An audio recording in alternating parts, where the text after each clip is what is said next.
సిద్దిపేట జిల్లాలో ఎల్నినో ప్రభావం మొదలైందని నీటి లభ్యత ఉన్న రైతులు సన్న వడ్లను పండించాలని, వర్షాభావ లోటు ఉన్న ప్రాంతాల్లో పప్పు దినుసులు, కూరగాయలు మాత్రమే వేయాలని జిల్లా కలెక్టర్ కె హైమావతి జిల్లా రైతాంగానికి విజ్ఞప్తి చేశారు. మంగళవారం సిద్దిపేట అర్బన్ మండలం పొన్నాల రైతు వేదికలో వ్యవసాయ శాఖ వారు నిర్వహించిన విత్తన మేళా కార్యక్రమంలో ముఖ్య అతిథిగా జిల్లా కలెక్టర్ పాల్గొన్నారు. ముందుగా రైతు నేస్తం కార్యక్రమంలో భాగంగా అన్ని రైతు వేదికల్లో నిర్వహించిన వీడియో కాన్ఫరెన్స్ ద్వారా తెలంగాణ రాష్ట్ర ప్రభుత్వం అత్యంత ప్రతిష్టాత్మకంగా చేపట్టి రాష్ట్ర రైతాంగానికి నాణ్యమైన విత్తనాలు పంపిణీ చేయాలనే ఉద్దేశంతో రాష్ట్ర మొత్తంలో అన్ని రైతు వేదికల్లో సబ్సిడీతో జూన్ 23 నుంచి జూన్ 30 తేదీ వరకు విత్తనాలు పంపిణీ చేస్తామని తెలిపారు.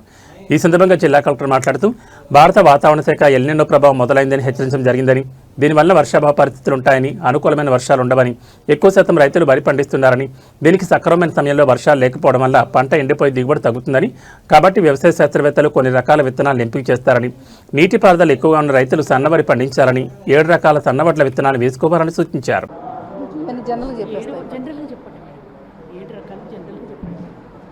ఎక్కువ మొత్తంలో పంటలు ఏం పండిస్తా ఉన్నాం, దానివల్ల వస్తున్నటువంటి ఇబ్బందులు ఏంటంటే విషయాలు సమస్య రావడంతో అసలు మార్కెట్లో డిమాండ్ ఏమున్నది, ఏ రకం వేస్తే రైతుకు ఇబ్బంది ఉండదు ఎంత కనుక ఉన్నాయో తినే ఉన్నాయో ఇవన్నీ కాల్చే ఉంటాయి, వాటి వల్ల క్యాన్సర్ వస్తుందని చెప్తున్నారు.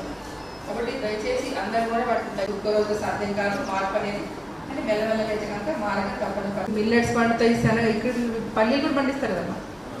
అన్ని గతంలో ఈ నీరు లేనప్పుడు మీరు ఎలా అయితే పండిస్తారో ఆ పంటలన్నీ మళ్ళీ కూడా మీరు అందరూ కూడా పండించుకోవాలి. మీకు ఇష్టమైన విత్తనాలు కానీ, కూరగాయలు కానివ్వండి, ప్యాడీ వెరైటీస్ కానీ, గ్రాన్యూరియా కానివ్వండి.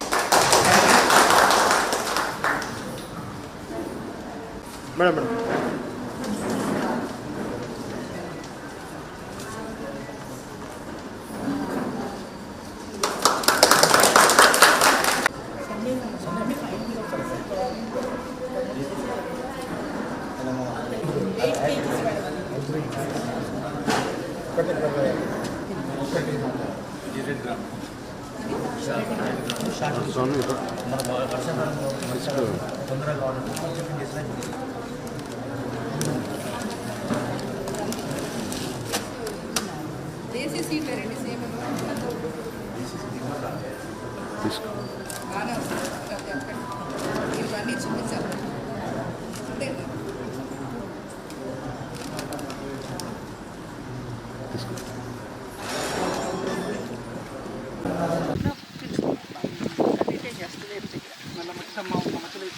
ఇప్పుడు ఇంకా వర్షాలు లేవు, నేనంటే మా దగ్గర కూడా భారీ పంచుతాను కొన్ని పండించుకొని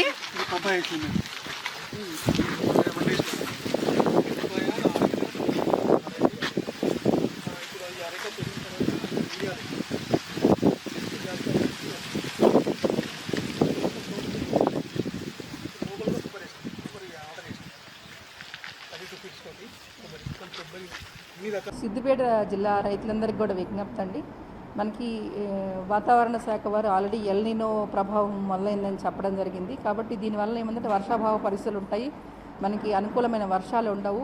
మనం ముఖ్యంగా అందరూ కూడా రైతులందరూ కూడా వరి పండిస్తున్నారు. దీనివల్ల ఏమవుతుందంటే మనకి సరైన అంటే సక్రమమైన టైంలో మనకి వర్షాలు లేకపోతే కనుక ఎల్నినో ప్రభావంతో ఆ పంట మనకి దిగుబడి రాదు, ఎండిపోయే అవకాశం ఉంటుంది. కాబట్టి సైంటిస్టులు మనకి కొన్ని వెరైటీస్ చెప్పారండి. ఒకటేమో అంటే మనకి వాటర్ సఫిషియెంట్గా ఉన్న ప్లేసెస్లో మనకి సన్న వడ్లు పండించుకోమని, అది ముఖ్యంగా ఏంటంటే ఫైన్ వెరైటీస్ మనకి ఒక 7 వెరైటీస్ మనకు సజెస్ట్ చేశారు. ఈ 7 వెరైటీస్ని పండించుకోవటము, వర్షం ఉన్న చోట వాటర్ అవైలబుల్గా ఉన్న చోట అలా పండించుకోవటము, వర్షాభావ పరిస్థితులు ఎక్కడైతే ఉన్నాయో అక్కడన్నీ కూడా పప్పు దినుసులు, నూనె గింజలు, అట్లాగనే కంది, మినుము, పెసర, అదే రకంగా మిల్లెట్స్, కూరగాయలు ఇలాంటివన్నీ కూడా పండించుకోమని చెప్పి మనకు అడ్వైజ్ చేయడం జరిగింది. కాబట్టి రైతులందరూ కూడా ఈ వర్షాభావ పరిస్థితులకి ఇంతవరకు నారుమడులు కూడా వేసుకోలేదు. కాబట్టి దయచేసి అందరూ కూడా మనకున్న వాతావరణం అనుకూలించే పంటలు ఏమైతే ఉంటాయో అవి పండించుకోవాలని విజ్ఞప్తి చేయడం జరుగుతుంది. వీటన్నిటి కోసం అనేసి ప్రభుత్వం నుంచి మనకి అన్ని రైతు వేదికల్లో కూడా ఈ సీడ్ అనేది సేల్స్ అనేది స్టార్ట్ చేయడం జరిగింది ఈ రోజు నుంచి.